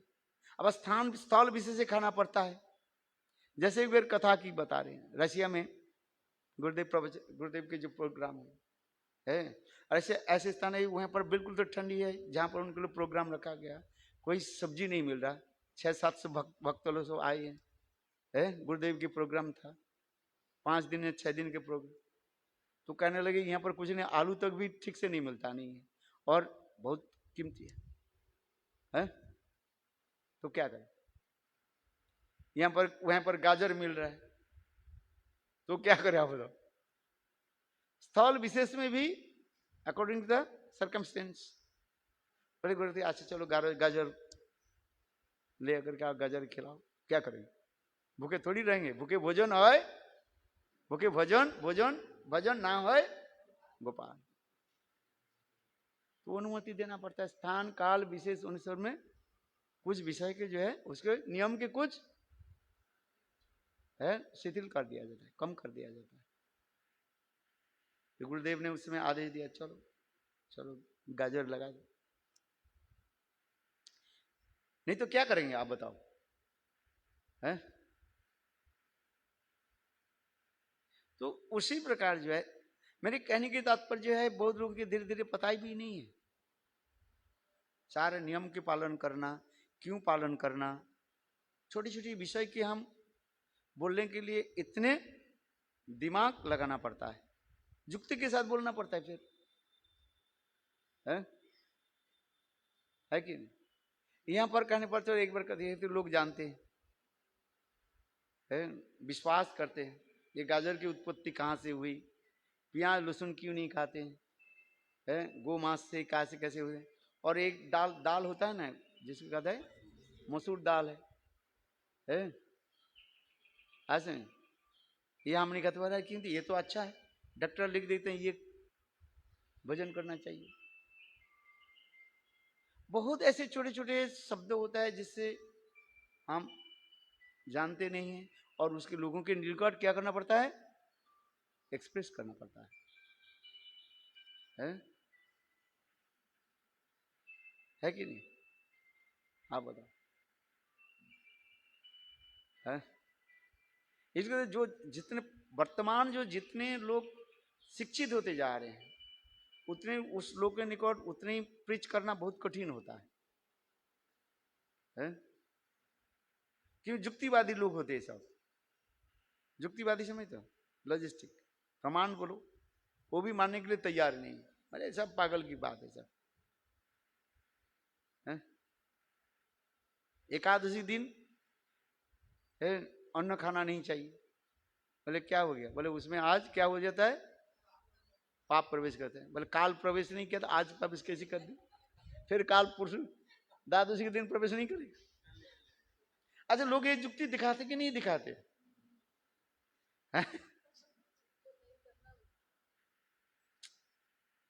लोग इतने युक्तिवादी हो जाए शास्त्र मानने के लिए तैयार ही नहीं है, तो तुम युक्ति दिखाओ है। काल चावल खाया था आज नहीं खाए, बोले आज खाओ तो तुम्हें पाप लगेगा, उसमें पाप प्रवेश हो जाए। और फिर द्वादशी लोगों के समझाना ये करना कितने कठिन होता है, और पाश्चात्य देश में और भी तो कितना कठिन होता है कि नहीं है। यहीं पर समझा नहीं पाते तो उधर कैसे, यहीं पर लोगों के लिए समझने के लिए तैयार नहीं है। हजार युक्ति देगा बोले सब बेकार की बात है सब। अच्छा बोलते है कि नहीं बोलता है?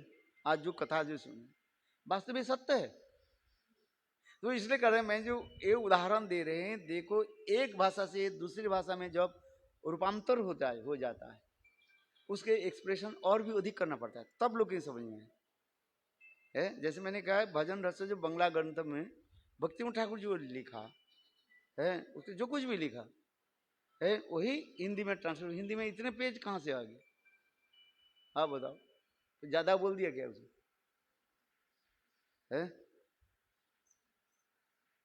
गुरुदेव के संग कोई ग्रंथ है देखो जो जिस भाषा में अच्छा हिंदी में जो लिखा गुरुदेव फिर उसी भाषा में इंग्लिश में ट्रांसलेट उसके अधिक पेज आ रहे हैं ज्यादा आते हैं। फिर दूसरी और भाषा में करो देखो है भाषांतर, जितने भाषांतर हो जाता है उतने उसे एक्सप्रेशन नहीं करोगे तो लोग समझ में नहीं है।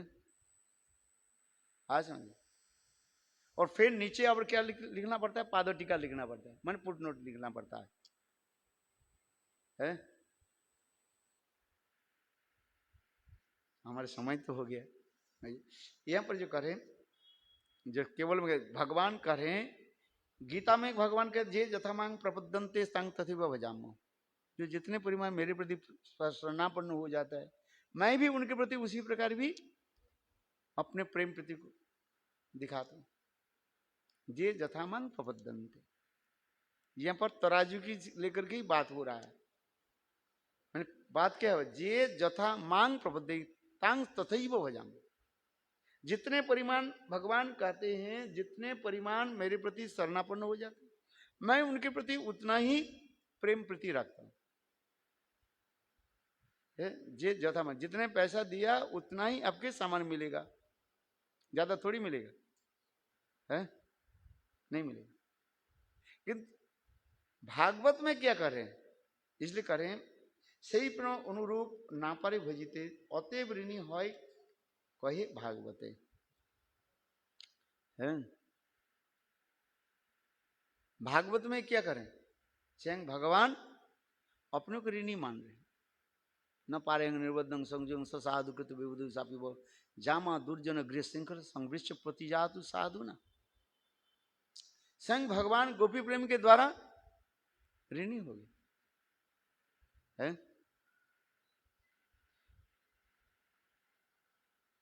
यद्यपि एक,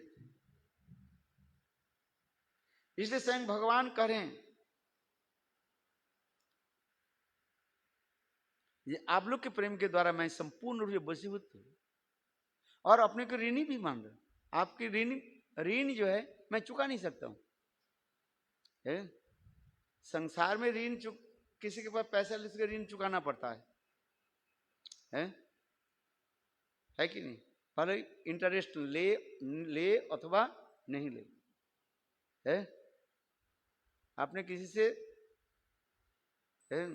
1 लाख रुपए लिया तो उसके 1 लाख रुपए आपको वापिस करना पड़ेगा, भले ही वो आपसे इंटरेस्ट नहीं लेना पड़ता है। किंतु भगवान यहां पर करें गोपी प्रेम के द्वारा संग भगवान कैसे हो जाते, ऋणी हो गया और वशीभूत हो जाते, वो ऋण चुका नहीं पाएंगे। भगवान कह रहे हैं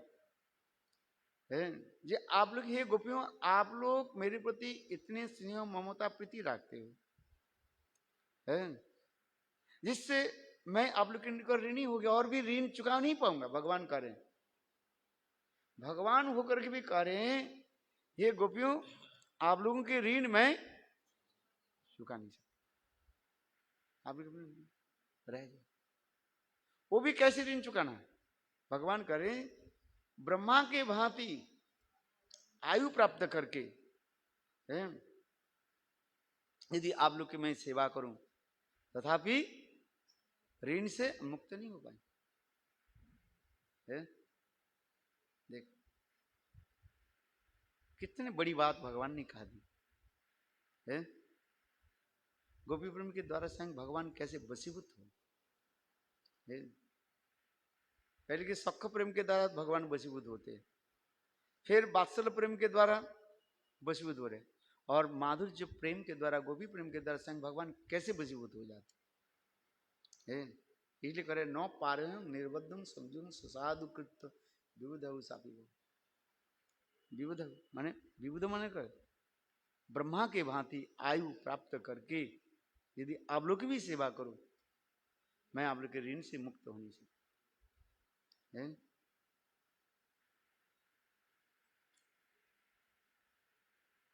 आप इतने कर, इस जगत में समस्त जीव तो भगवान के पास ऋणी है,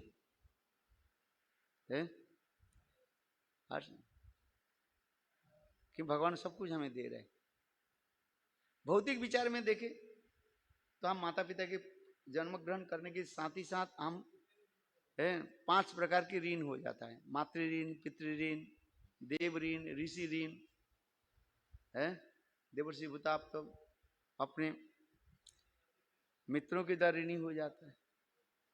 ये ऋण कैसे चुकाएंगे, और वो ऋण नहीं चुका तो उसको ऋण चुकाने के लिए बार बार आना पड़ता है। सबसे बड़ी ऋण किसमें होता है, मातृ ऋण कहा गया शास्त्र में। माताएं के ऋण हम चुका नहीं पाएंगे, जो माता मुझे गर्भ में धारण किया, जो मुझे पालन पोषण किया, है चुका नहीं पाई है। इसलिए शास्त्र कहते हैं कोई यदि कहे जो हाँ मैं मातृ समस्त मातृ ऋण से मैं मुक्त होना चाहता हूँ, कहते हैं तुम्हें 7 बार मातृगर्भ में जन्म लेना पड़ेगा, तो 7 बार ऋण हो गया, कहां तुम चुका पाओ। इसलिए शास्त्र में यही लिखा गया सब ऋण से कोई तो मुक्त हो सकता है? दान पुण्य आदि के द्वारा तो ऋण से मुक्त हो सकते हैं, किंतु मातृ ऋण से कोई मुक्त नहीं हो सकता है। शास्त्र में मां की महिमा इतने दिखा रहे हैं। मां के जो त्याग वैराग्य न भूतो न भविष्यति। एक लड़का ने कहा ये मां आपसे ऋण से मैं मुक्त हो सकता हूं। बोले कैसे है? जब आपकी सेवा कर, मां कहने लगी बेटा ये बात छोड़ दे, कर नहीं पाऊंगी। बोले ना हाँ। अच्छा, मां ने परीक्षा ली, कहते बेटा एक काम कर, है तुम तो बड़ा हो गया ना, आज एक काम कर मेरे पास सो, आप सो जाना। मां वृद्ध हो गया ना, हाथ पैर कांपते हैं, चल नहीं पाते है। बेटा तुम आज मेरे पास में ही सो, एक ही साथ में सो है। माँ बेटा दोनों सोने लगे। आधी रात हो गया, रात 12 बजे। माँ ने जानबूझ करके कह लगी बेटा उठाया, बेटा थोड़ा गर्म थोड़ा पानी लेकर के आओ है। बेटा ने क्या किया, उठ करके पानी दिया माँ को, फिर बेटा सो गया, माँ भी सो गए है। थोड़ी बाद में माँ ने जगाया, बेटा एक काम कर है थोड़ा गर्म पानी लेकर के आओ।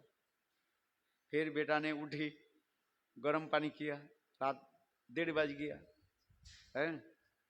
आज समझ में माँ ने क्या कि बेटा ने माँ ने कि थोड़ा गर्म पानी थोड़ा पिया, जानबूझ करके थोड़ा पानी बिस्तर में गिरा दी।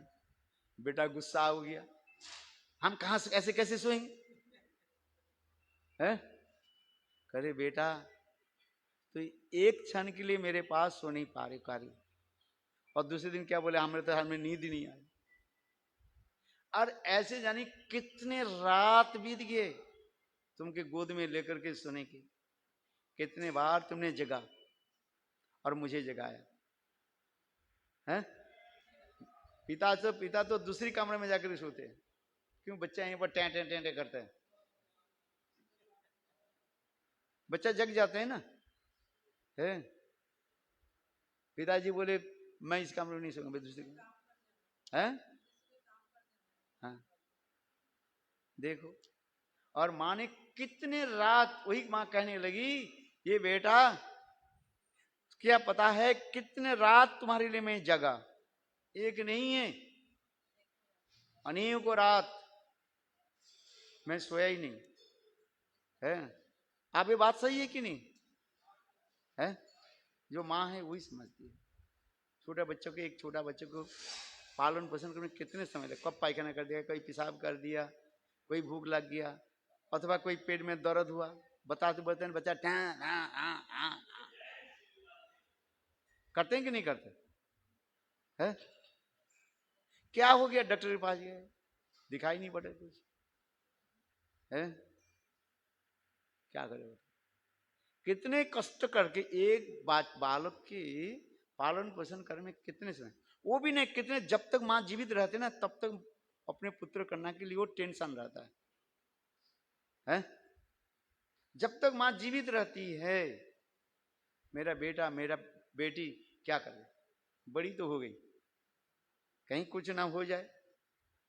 बैठे हैं इधर, बच्चा स्कूल में गए कि नहीं, स्कूल में आया क्या किया है कि नहीं है, कितना टेंशन रहता है जब तक माता पिता के शरीर रहता है। माँ अपने बच्चे के लिए इतना टेंशन रहता है, इतना चिंतन करते हैं, क्या बताएं है कि नहीं। आप इधर बैठी हो, बेटा के लिए चिंतन करेंगे नहीं है, उसके भूख लग गया, उसके ये करना है, ये करना है, वो करना है, थोड़ा बीमार पड़ गया तो देखो, और भी देखो कितना टेंशन है। इसलिए शास्त्र में लिखा गया ये मातृ ऋण से मुक्त होना संभव नहीं है, कुछ भी कहा है। तो ऋण से नहीं मुक्त है तो फिर आना पड़ेगा, ऋण चुकाना ही पड़ेगा। पैसा किसी से लिया तो जन्म जन्म से कुत्ते होकर के, घड़े होकर कुछ भी होकर के आपको आना ही पड़ेगा है, और उसको ऋण चुकाना पड़ेगा। एक व्यक्ति था, धनी था बहुत, उसके बाद बहुत पैसा था है,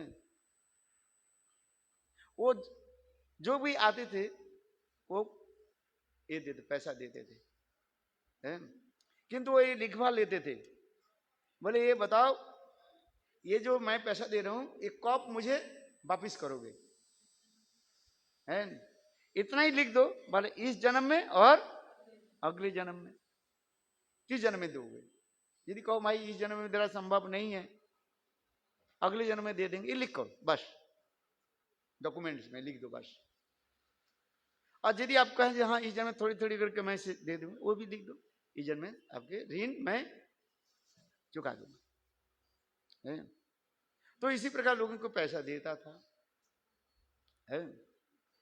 एक व्यक्ति आ गया तो देखते ही तो बहुत अच्छी बात है, इनके पास बहुत पैसा है तो उन्होंने क्या लिखा, अगले जन्म में मैं ऋण, उसको देना ही नहीं है, जिसको देना नहीं है तो बोले अगले जन्म कौन देगा है। जो मूर्ख व्यक्ति होता है, नास्तिक होता है, उसे बोले वो अगले जन्म कौन देखा, ऋणं कृत्वा घृतं पिबेत यावत् जीवेत तावत् Sukhet, drink and B Mary, कोई बात नहीं, सब बेकार की बात है। दुष्ट था वो, विचार कर इसके पास बहुत पैसा है ना, रात में आकर के सारी लूट करके मैं ही ले चला जाता हूँ। इसलिए वो क्या कि देखो उस व्यक्ति के जो ये होता है क्या बोले, जहां पर गौशाला है ना है, गौशाला है, उस गौशाला में आकर के वो छुप करके बैठे रहे हैं, आज वहां पर चुप छुप करके वो बैठा रहे। ये रात हो जाए, सब लोग जब सो जाएंगे, उसके क्या बोले तिजोरी, तिजोरी के तोड़ करके मैं सब ले जाऊं। गौशाला में बैठे रहे, किंतु देखो वो व्यक्ति गायों की भाषा जानते थे है? तो एक गाय दूसरी गाय से बात करें, बोले तू कहां से आई है, बोले फलाना गांव से, बोले तू कहां से है, फलाना गांव से, बोले अच्छा तू बता तू यहाँ पर गाय होकर के क्यों रहते हो, बोले देखो ये व्यक्ति है ना है, इसके पिछले जन्म में मैंने कर्जा लिया था, मैंने लिखा था ये अगले जन्म में चुका दूंगा, इसलिए देखो उस जन्म में मैं चुका नहीं, इसलिए जन्म में मैं से गाय होकर के यहाँ पर जन्म लिया, यहीं पर रह रहा हूं है, और वो सेठ जी को मैं दूध दे रहा हूं, दूध दे रही हूं है। ये मेरा जब ऋण जब चुक जाएगा तो मैं ये शरीर छोड़ दूं। बोले तो चोर विचार करने के बाद इसके मतलब नेक्स्ट जन्म में मुझे क्या जन्म लेना पड़ेगा, पशु जन्म, गाय होकर यहीं पर जन्म लेना पड़ेगा है, चुकाना पड़ेगा तुम्हें। किसी से एक पैसा कहीं से लिया, क्या करना पड़ेगा, चुकाना ही पड़ेगा। ये नहीं है जो बोले मोक्ष के लिए लिया बस, कहां जाओगे तुम है, जन्म जन्मांतर में। ओके, वो भी कैसे है, विथ इंटरेस्ट है, शुद्ध समेत आपको चुकाना ही पड़ेगा। गाय होकर के, भैंस होकर के, कुत्ते होकर के भी तुम्हें जन्म लेना पड़ेगा, उसके घर में जन्म लेना पड़ेगा, उसके काम करना पड़ेगा। कहां जाओगे तुम एक पैसा लेकर के हैं, सोचते तो इस समय पैसा ले लिया बस माले माल हो गया है, मेरा बेटा बेटी की अच्छी तरह से शादी करा देंगे है।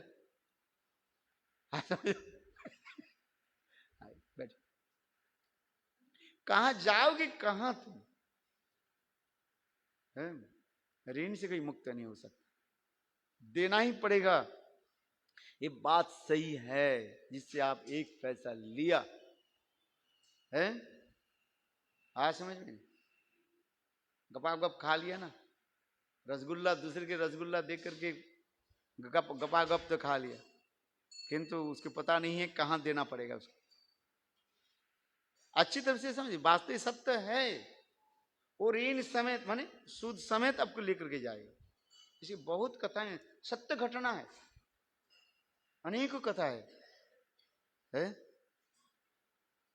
रोग से शोक से किसी न किसी प्रकार से वो निकाल लेंगे सारे, और वही आपके बेटा होकर के आएगा। कौन? वो व्यक्ति आपके जिससे आपने ऋण लिया था, वही आपके बेटा होकर के आपके सारे कमाई के पैसा को रोग शोक आदि से सब खर्च कर देंगे। है आज समझ में नहीं है? आप विश्वास करें या ना करें, सत्य है? जिससे आपने पैसा लिया ना, वो आपके ही बेटा होकर के आया, और वो जन्म ले से ही वो क्या होगा? रोग बीमार होते हैं, उसके लिए पैसा खर्च करो, पैसा खर्च करो, पैसा जितने आप कमाया, जितने पसीना से निकाला पैसा है, आज समझ में कष्ट, उनके लिए पैसा खर्च करो, और ठीक देखो उसके आपके ऋण समाप्त हो गया और वो भी मर गया, चला गया, आपको पता नहीं है। कहां जाओगे कहां? इसलिए कहते हैं ऋण से कोई मुक्त हो नहीं सकता है? तो अभी जो हम जो कह रहे हैं, सबसे बड़ी ऋण क्या होता है? मातृ ऋण कहते हैं। इस संसार की मैं बता रहा हूं। ऐसे मातृ ऋण से ये जो 5 प्रकार के ऋण है, देवर्षि भूताप्त ऋण, देव ऋण, मातृ ऋण, पितृ ऋण है, जितने प्रकार, ये ऋण से मुक्त कैसे हो जाओगे? इसलिए भगवान गीता में जतो मुकुंद गतो तो परिहृत कर्तव्यम,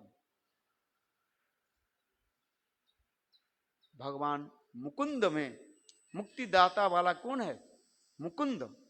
भगवान में जब शरणापन्न हो जाते हैं तो भगवान क्या करते हैं? समस्त ऋण से ही हमें मुक्त करा देते हैं। इसलिए कहते हैं, लोग कहते हैं भगवान के भजन हम किस लिए कर रहे हैं? ये मुक्तिदाता वाता मुकुंद, मुक्ति ददाती जसिति मुकुंद, समस्त ऋण से मुक्त करा देंगे एकमात्र मुकुंद है?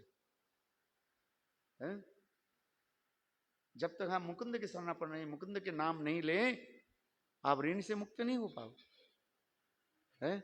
सबसे पाप से सब मुक्त होने के क्या एक ही उपाय। इसलिए गीता में तो भगवान कह रहे हैं, सर्वधर्मन परित्यज्य मामेकम शरणं व्रज अहं त्वं सर्वपापी वो मोक्षामि मा शुचि। मैं भगवान हूं, मैं तुमको वचन देता हूं, समस्त पाप से तुम्हें मैं मुक्त करा देता हूं। मातृ पितृ जितने प्रकार के ऋण है, समस्त ऋणों से मैं मुक्त करा देता हूं। सबसे बड़ी ऋण हमारे पास किससे हो गया था? माता से है। भले एक बार मुकुंद के चरण में शरण आ जाओ है, भगवान के शरण में जो आ जाता है सब समस्त ऋण से मुक्त हो जाता है। इसलिए भगवान के भजन करो है। आज आलू के काटने से पाप लगते हैं कि नहीं लगते हैं? आलू काटोगे आज, आलू उपालोगे, वो उसके कष्ट नहीं होता क्या? आप बताओ। लेकिन निर्जला रखो, भजन नहीं करना। बोले भजन हमारे पेट में दर्द है, भजन करना पड़ेगा। तो ठीक है? आलू के उबालो, सब्जी बनाओ, ठाकुर जी के भोग लगाओ, भगवान है उसे समस्त पाप से मुक्त कर दे, ऋण से मुक्त हो जाए। इसलिए कहते हैं जत कुर्सी जद जदासी जत तपसी कुंत तत्कुरुष मद अर्पण, मुझे अर्पित कर दो बस, तुम समस्त ऋण से मुक्त हो जाए है। भगवान की अर्पित करो, कम से कम है, मन ही मन भगवान को अर्पित करो, तुलसी पत्ता डालो है, लोगों को समझाओ है। जो कुछ भी खाओगे, इसलिए भगवान कहते हैं जो कुछ भी करोगे मुझे अर्पित कर दो, मैं भगवान हूं, मैं तुम्हें वचन दे रहा हूं, समस्त पाप से तुम्हें मुक्त दिला दे। इसलिए सर्वधर्मान परित्यज्य मामेकम शरणं व्रज अहं त्वं सर्वपापेभ्यो, समस्त पाप से तुम्हें मैं मुक्त करा दे। कोई देव देव की क्षमता नहीं है पाप से मुक्त करा दे है। इसलिए भगवान के एक नाम क्या है? मुकुंद है। देव देव के जितने भी पूजा करो, थोड़ा बहुत इधर उधर के पैसा आपको दे देंगे, वो भी फिर बाद में खींच लेंगे, ले लेंगे है। किंतु मुकुंद भगवान की पूजा करने से, मुकुंद के भजन करने से आप समस्त पाप से मुक्त हो जाओ। ये नहीं तो समझे हमारे पाप से कैसे मुक्ति हुई है? कोई देव देव के अधिकार नहीं है हमें समस्त ऋण से मुक्त करा दे, मुक्ति दे नहीं सकते है। गोविंद दास कहने लगे माँ तुम मुझे मुक्ति दिलाओ। कह रहे मैं मुक्ति दे नहीं सकती बेटा, हम लोग धर्म अर्थ काम ये त्रिवर्ग दे सकते हैं। गोविंद दास के हम कीर्तन करते हैं, ये पहले कौन थे? देवी के उपासक थे, हैं। अंत में कहने लगे मुझे मुक्ति दो, मुक्ति दिलाओ। देवी कहने लगे हम मुक्ति दे नहीं सकते। मुक्ति कौन देते हैं? मुकुंद भगवान। कोई देव देवता की क्षमता नहीं है मुक्ति देने के लिए, है। नहीं तब उसने कहा क्यों मुक्ति, इसलिए वो लिख रहे हैं भजहु रे मन श्रीनंदन अभय चरणार वृंदरी, है। देखो कितने सुंदर। अंत में वो देवी की उपासना छोड़ करके साक्षात रूप में गोविंद की उपासना की। इसलिए ये लिख रहे हैं, अनुभव करके लिख रहे हैं भजहु रे मन श्रीनंदन अभय चरणार वृंदरी। समस्त अभय प्रदान करने वाले एकमात्र गोविंद मुकुंद है। हम यदि कहें भाई देव देवी की उपासना छोड़ो एवं गोविंद गोविंद के भजन करो, तुम सेक्रेरियन हो, मानेंगे लोग? मानना नहीं चाहते, किंतु शास्त्र में लिखा है। और एकमात्र गोविंद के भजन करने से समस्त देव देवता प्रसन्न भी हो जाते हैं। वो देव देवता संग क्या किसके भजन कर रहे हैं? मुकुंद के भजन कर रहे हैं। गणेश जी जो देते रिद्धि सिद्धि देते हैं, कहां से देते हैं? भगवान से लेकर के। ब्रह्म संहिता में स्पष्टीकरण कर दिया है। गणेश जी प्रातः काल में उठ कर स्तुति करते हैं, स्वयं भगवान है उनके कुंभ मैंने उसके कांध पर पैर रख देते और उनके सारे रिद्धि सिद्धि दे दे, तब वो देते हैं।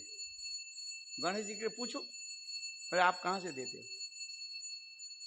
हैं? आप कहां से देते? सब मुकुंद भगवान से सब कुछ लेकर देते। तो भगवान के साक्षात भजन करो, भगवान सब दे देंगे। है ध्रुव प्रहलाद के भगवान दिया कि नहीं दिया? किंतु लोगों की समझाना बहुत कठिन होता है। जो देव देवी के पूजा आदि करते हजार समझाओ न, क्या अभी उनके व्रत आता है ना, क्या चला गया थे नवरात्रि व्रत आता है। गुरु से तो मंत्र दीक्षा ले लिया, हजारों साल करते जा रहे हैं तभी एक देव देवी के छोड़ने के लिए तैयार नहीं। घर में सारे को बैठा दिया, सोचते हैं कि कोई ना है ये आ जाए, विपद आ जाए। और थोड़ी सी कुछ तो होता ही है, पैर में तो चोट लगता है, फिर उसका पड़ोसी कहते हाँ तुम वो देवी को हटा दिया ना इसलिए तेरे पैर ये हो गया वो हो गया। तो जिसके जो नहीं करते उसके नहीं होता ही क्या?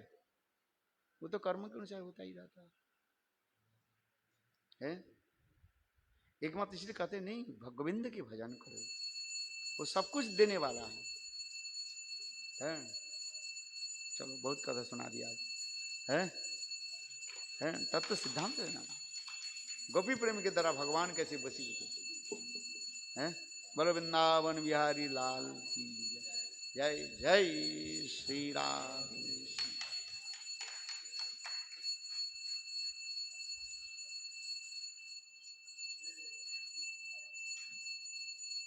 अरे अरे ओ अरे